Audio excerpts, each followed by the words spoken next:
Hey everyone, it's QuickyBaby and welcome back to World of Tanks, and today I'm on the 1.4 test server showing you the fastest vehicle ever in World of Tanks. This is the Tier 10 French wheeled light tank, light vehicle, whatever you want to be calling it, is the EBR 105. And that 105 in its name probably dictates the caliber of the gun, this 105mm dealing 390 damage, but also, at least in version 1 of the test server, it also denotes the top speed limit of this tank. Look at this, we've got a speedometer right in the middle of your screen, and that is going to show us topping 100 kilometers an hour. That is something that you could probably only do in the fastest of light tanks going down slope in this game up until this point. And now you can do it while seemingly spinning in circles. Look at this circle that we're just creating here. We just did an, I don't know, I'm lost for words. This is just such a bizarre concept for me in World of Tanks. Now, I'm going to go on in a little bit and discuss about what this might have for implications of the game, but just for a second, I'm going to go with what my emotions were at the time, and that is just this feeling of ridiculousness in a way. So a high explosive round, even though they've got very nice penetration on this tank, look at that, 500 alpha and 105mm of penetration, pretty much like the Hesh rounds you'd be getting on the British medium tank, is unable to go through, but the second one looks like it goes right through and finishes off the EBR 105. And in this scenario, we're not really getting much spotting, but I guess that's because pretty much everything on the enemy team is fast enough to be able to dodge with all the EBRs diving around, and the vehicles like our tank destroyers or the heavy tanks are unable to get vision on the medium tanks or the heavy tanks at the back. But this vehicle, it's not just fast, it's not able to just do these crazy circles. I'm creating some kind of like, this is what farmers go and do, and pretend that aliens are coming, right? Get your tinfoil hat on. No, it's French-wheeled light tanks in the center of Malinovka. That is what is going on here. You can hear the sound of the tires screech as we go over over the roads there. That's a bit grating on the grating on the nerves. Hopefully Wargaming are going to have to patch that out. Oh my lord, that's really bad. But there you go. Hesh round. It's not a Hesh round. It's a high explosive round. Right into the back of the bat chat, I believe. There, finishing him off. Timed it perfectly. Did we just really drive across the field in the first? Whoop. Okay, bit of a collision there, but luckily we're going backwards now, I believe, and we're able to go backwards, as we can see the speedometer at the moment at about 75 kilometers an hour. That collision actually nearly proved completely perilous because it was the first time that I pretty much stopped this entire game. And of course, when you're stationary in this vehicle, its profile from the side is actually quite large.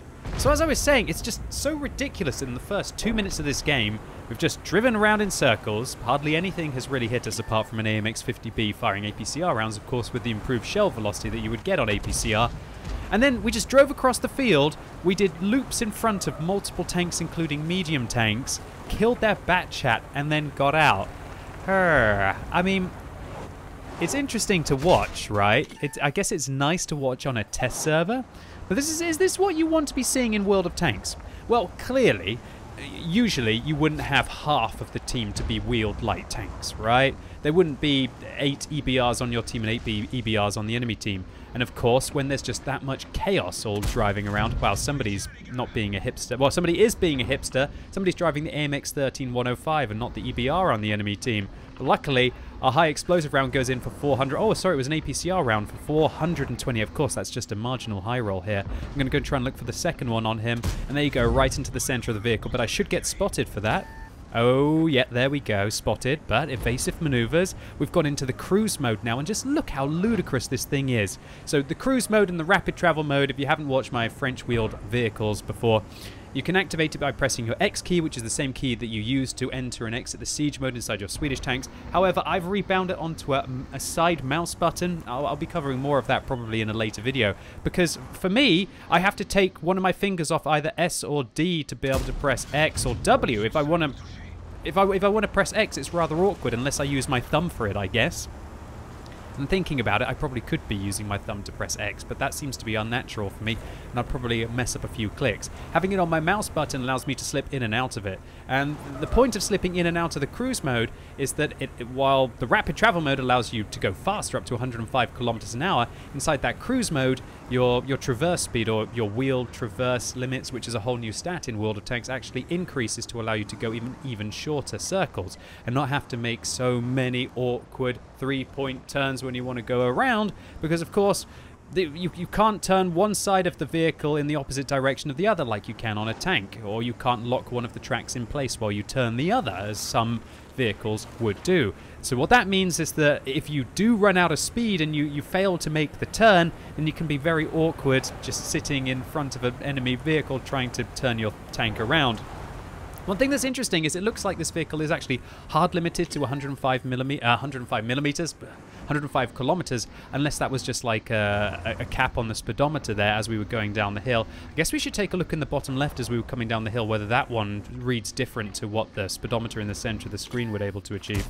One thing I should also mention about these wheeled vehicles, and I'm going to be covering this in some more detail in my full fleshed out review of them, is that you don't even have to right-click accurately on the enemy tank. You just have to right-click pretty much anywhere near them inside third person. It's going to auto-aim on them. And while it's not going to give lead, it's definitely going to help you out.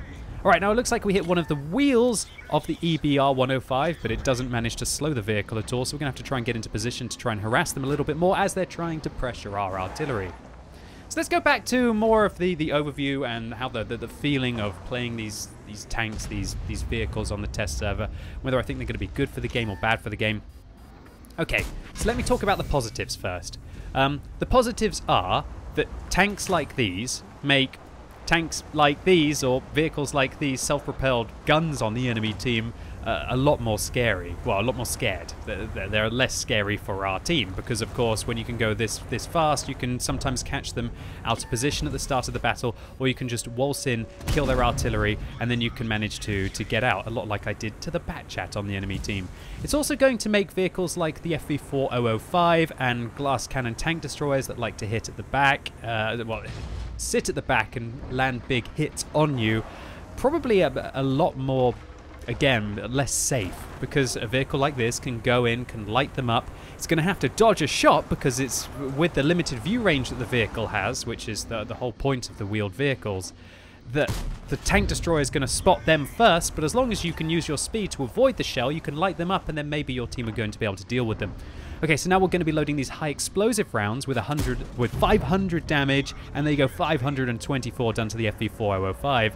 Not sure if we quite get spotted there. The 45% camo on this vehicle should be looking after us. We're going to go for another one here right into the turret, and we actually dodge him, and 494 damage. But unfortunately, the enemy EBR 105 puts one round into us, pops up, and he doesn't even aim, and he hits us again. And I guess it's when you stop moving that you become vulnerable in these vehicles. And so I guess it's only a good thing if artillery and weakly armored one-shot tank destroyers like this are going to be more vulnerable on the battlefield, and also real slow-moving heavy tanks like the T110E3 might have to watch out as well, as things that are this quick are going to be able to cross larger gaps in between the large tank destroyers' fire and then get the side and then really punish them. Of course, vehicles like this, they're not really going to harm light tanks all that much, apart from there's going to be a bit more of a rush to be able to get into the early position. But this tier 10 light tank, or wheeled vehicle I should say, the EBR 105, is actually limited to 350 meters view range, and it can't use binoculars to try and max its view range out. So even if you fully pimp it out with Bond equipment, Bond optics, Bond vents, and a fully decked out crew, you can only get to about 470 meters view range on this vehicle, whereas with a fully decked out light tank you can probably get to 550, 600 meters. And while their camo rating is really good, but fully decked out, again about a 45%, it's only about 5% better than a tier 10 light tank would be. And so clearly a regular light tank is going to be able to outspot a wheeled light vehicle. So now I want to touch on the negatives of introducing a tank like this into the game. It just feels too fast. It doesn't feel like World of Tanks anymore.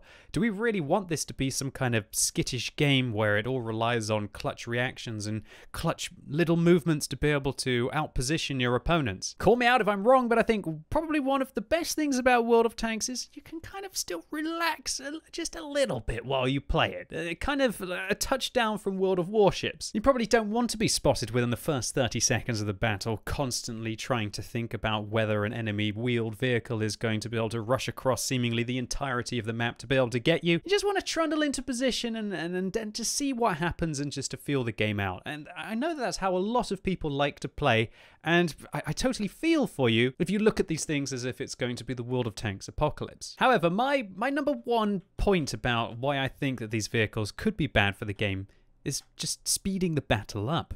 I don't know about you, and maybe this is just a subjective opinion, but it feels like the game is getting faster and faster and faster these days.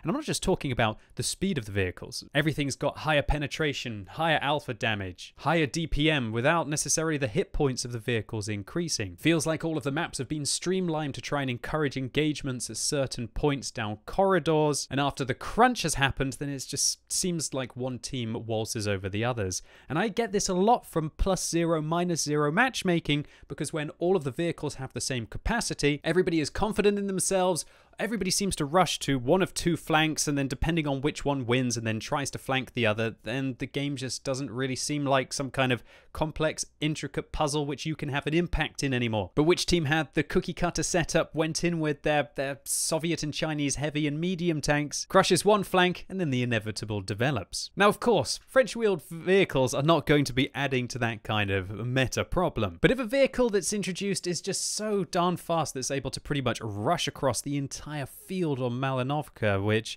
only a suicidal T-95 would probably be able to do usually, or even rush into some of the most important bush locations in the game and extend the view range of their team, which is clearly going to happen in more and more locations as these vehicles are faster and able to get into them, it's undoubtedly going to speed the game up. But how significantly? Well, I guess we'll just have to wait and see. One thing's for sure, however, that there's no real way to find from the test server the true feeling or the impact that these vehicles are going to have. Considering this is such a fundamental change to the game, it would almost be better if Wargaming were able to put in some kind of a micro patch and then allow some closed group of testers to take them out onto the live server and see how they perform, just like they did with the Tier 8 French premium wheeled vehicle. But that vehicle felt fairly balanced, definitely capable of some incredible games in the right situation, but also just some horrific games as well. One bit of news that I can now talk about, considering that version 2 of the test server has just gone live, is that, well, this will be good news for you if you think that this looks like the apocalypse. Wargaming have already decided to tone down the top speed limit of this vehicle from 105 kilometers an hour down to 95 inside its rapid travel mode, and from 75 to 70 backwards, and from 75 to 70 top speed limit inside its cruise mode, and also nerf its engine power significantly from 820 down to 750. So yeah, we're not going to be seeing this thing bombing it around quite as fast as you have been in this video. But these are still just baby steps. 95 kilometers an hour is still ridiculously quick, considering the fastest of light tanks can pretty much go at 75 kilometers an hour. And when you combine this with the boost mode that the vehicle has, the fact that it can go backwards ludicrously quickly, and having pretty much 45% camo rating, yeah. And so I'd be really interested to hear what you all have to say in the comments down below. Do you think that these tanks do look like they're going to bring about the apocalypse of World of Tanks, or do you think that these vehicles look fairly okay, especially at this newly nerfed 95 kilometers an hour top speed? If you'd like to make changes to them, how would you make changes to them? Or alternatively, are you the kind of player who thinks that these are really exciting vehicles, they might interest you in playing the game more or get you back into the game, and are you sad to see Wargaming already nerfing them? Alright, well, that's it for today. I just wanted to get this video out to have an overview for the feeling of the Panhard EBR 105. Stay tuned to this channel as I will be updating you of the entirety of the French wheeled light tech tree now that we've got a better idea of how it's going to be balanced on the second iteration of the test server. If you enjoyed this video, give it a thumbs up, but if you hated it, give it a thumbs down. And as always, thank you so much for watching. You've been epic, and hopefully I'll see you soon.